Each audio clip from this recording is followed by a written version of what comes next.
Bible पढ़ू पढ़ू का जीवन कौन प्रश्न अच्छी कि जेकोसी विषय गोटे विषय जाना केबे तुम्हें भाविच कि यहाँ मुझे जानिले भल होता है कौन जदि प्रश्न अच्छी कहले पचारि पार किसी प्रश्न ना जदि किसी प्रश्न ना तार दुईटी कारण प्रथम विषय आम सब बुझीचु से आमर किसी प्रश्न ना द्वितीय विषय आम कि बुझी ना से प्रश्न ही ना मु कौन बुझी आम सब बुझीचु बोली बुझी ना कि जानु बोली हाँ हाँ प्रश्न कले गाली करेंगे पास्टर आज्ञा गाली करेंगे ना कि मंडली आवा माने खराब भावे एंगे ना याडी ना सेमती केबे भाव ना किए गाली करेंगे ना मुझे आंसर दे पारिनी प्रभु जदि मो द्वारा उत्तर देले ना ताहले अन्य मान द्वारा प्रभु देवे आम पचार ठीक अच्छे ना प्रभु जिते चाहिए से गोटे पशु द्वारा आम प्रश्नर उत्तर दे पारे आम सन्देह को से दूर करें जड़े भाववादी थे जी जदि जन को अभिशाप देवे कले से अभिशाप प्राप्त हो जहाँ को आशीर्वाद करेंगे कले से माने आशीर्वाद प्राप्त हे प्रभु तांको द्वारा बहुत कथा कहते किंतु प्रभु पथर से गोटे दिन गले ना प्रभु इच्छा अनुसार गले ना से प्रभु ताको अनुयोग करने गोटे पशु को व्यवहार कले पशुर मुख को खोलीदेले तार ना कौन जान बियरर पुत्र विलियम ओके ठीक अच्छे ना मु कहवा कथा कि आम जीवन जदि किसी प्रश्न अच्छी जानापी बुझापी जब आम चाहूँ प्रभु ना कि पशु परी लोक मान भी व्यवहार कर आम भाव ये किसी जानी ना ये मुक किसी कथा कहवा जानी ना जहाँ को आम भाव द्वारा प्रभु कथा कहे कि नहीं कहे प्रभु से मुझे पचारि जदि किसी अच्छी कहले आम पचार किसी जदि सन्देह अच्छी कहले हाँ हाँ कालीर उपासना कौटा बुझिल ना कह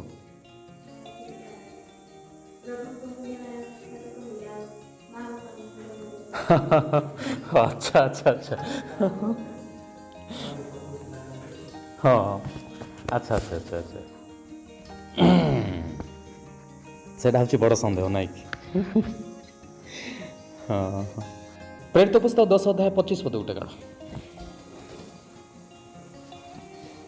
25 तल पर किए पाइल कि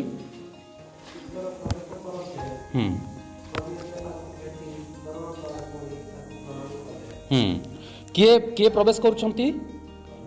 नाई पितर प्रवेश करुछंती कर्नेलियो जतबेले दर्शन पाइले पितर को डाकिया जो दूत तांको दर्शन द्वारा कथा कहले पितर को ये डकैले पितर आसिले कर्नेलियो घर को आते से पितर अर्थात प्रभुंकर जड़े दास कर्नेलियो घर को से जाउछंती कर्नेलियोर गृह भितर प्रवेश करुछंती सेतेबेले कर्नेलियो कौन करुछंती बोली लिखाई कौन कले ताहांकु भेटी चरण तले पड़ी ताहांकु प्रणाम कले 26 पद पढ़ कौन कहले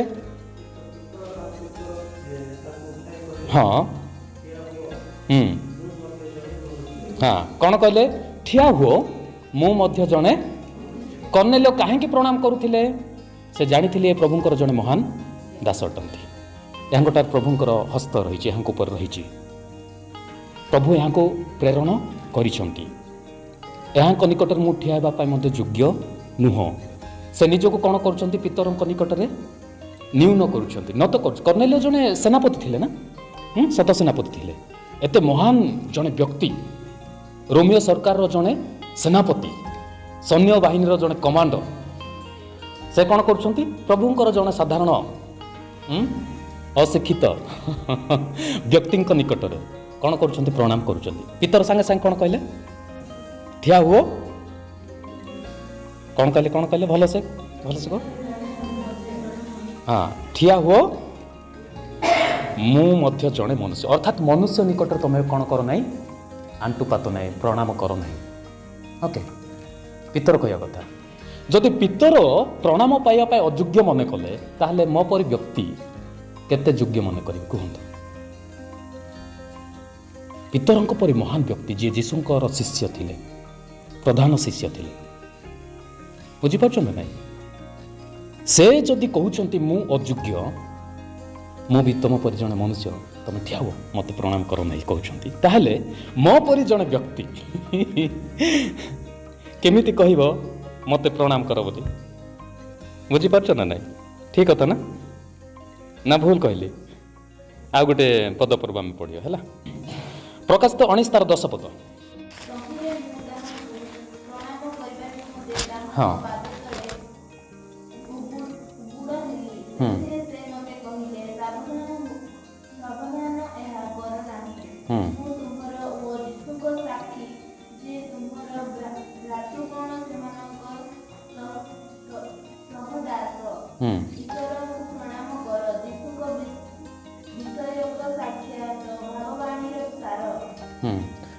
एठी स्वर्गर जड़े दूत कौन करुछंती प्रकाशित पुस्तक 19 अध्याय स्वर्गर आनंद को ख्रीष्ट जीशुंकर विवाह भोज को से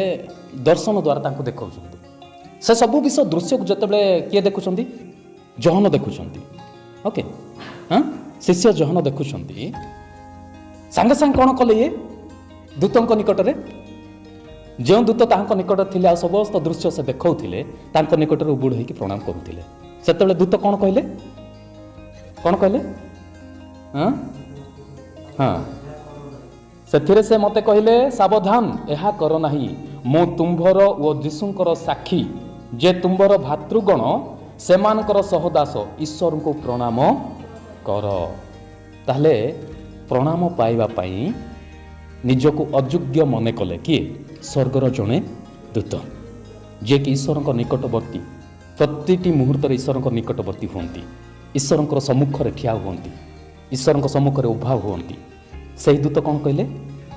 मते प्रणाम कर नहीं क्या कर हाँ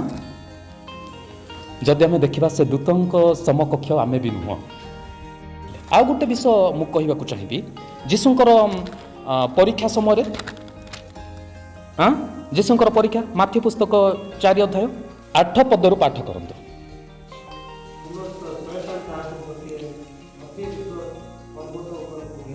हाँ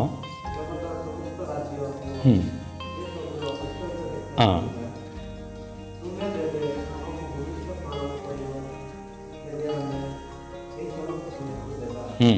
तापर कौन जीशु उत्तर देले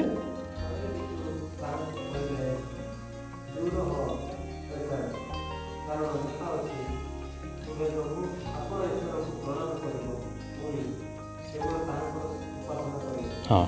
जीशु कौन कहले कहा को प्रणाम करी बोली कहले मन इच्छा समस्त को ना शैतान कौन कहते मते प्रणाम कले मो जगतर सब बड़ ना शैतान कहबार उद्देश्य सबू ऐश्वर्य देखला प्रथमे